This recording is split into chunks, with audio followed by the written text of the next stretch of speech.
The Israeli army raided the West Bank city of Jenin on Tuesday as violence continues to surge across the West Bank in parallel to the Gaza War. Crowds of Palestinian worshippers were allowed in to pray at the Aqsa mosque in Jerusalem after the first day of Ramadan fasting. Now, as mentioned, violence in the West Bank, already at a high over the past year, has surged further during Israel's war against Hamas in Gaza. The Israelis banked on military bulldozers while raiding Jenin, and armed clashes were reported. Now, reports suggest Al-Qassam brigades, Al-Quds brigades and Al-Aqsa martyrs brigades engaged in confrontations with the Israeli forces.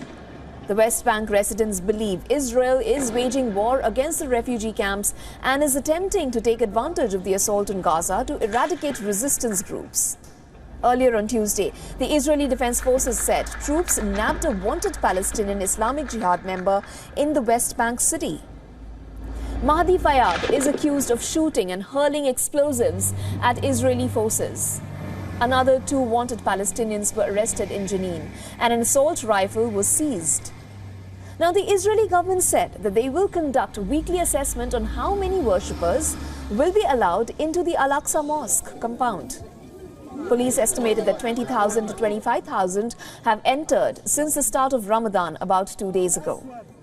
Al-Aqsa, one of the holiest sites in the world for Muslims, sits on a hilltop in Jerusalem's old city.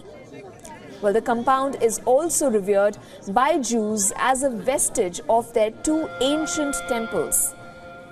A deepening rift between Joe Biden and Benjamin Netanyahu over Gaza red lines has set up a potential showdown between the 2 leaders. It has also raised questions about whether the US might restrict military aid if Israel goes ahead with a ground offensive in the south of the enclave. Now, the US administration is assessing how it could use its leverage to convince Israel to do more to facilitate humanitarian relief and avoid further heavy civilian casualties. Now, Biden's greatest source of leverage is the US supply of weapons. He has resisted using it, despite Netanyahu's defiant response to Washington's nudges and increased calls from some of the president's fellow Democrats. But Biden is showing mounting signs of frustration with Netanyahu.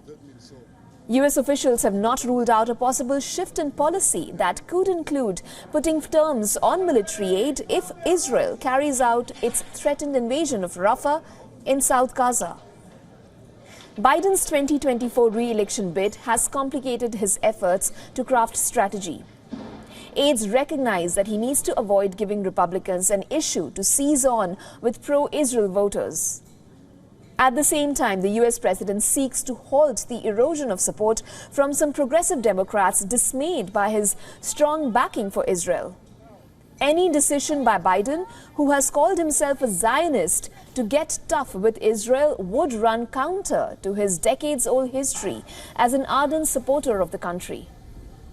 Now, Israeli warplanes struck deep into Lebanon for a second consecutive day on Tuesday, hitting a Hezbollah facility and killing 2 of its members. Tel Aviv said its jets struck 2 Hezbollah military command centers in the Baalbek area in response to Hezbollah rocket launches towards northern Israel earlier in the day. Tensions in the Red Sea, meanwhile, are showing no sign of easing. The US Central Command stated the Iran-aligned Houthis fired a close-range ballistic missile towards the destroyer USS Laboon in the Red Sea. The missile did not hit the vessel, and there were no injuries or damage reported. 2 drones launched from a Houthi-controlled area of Yemen were engaged and destroyed. For all the latest news, download the WION app and subscribe to our YouTube channel.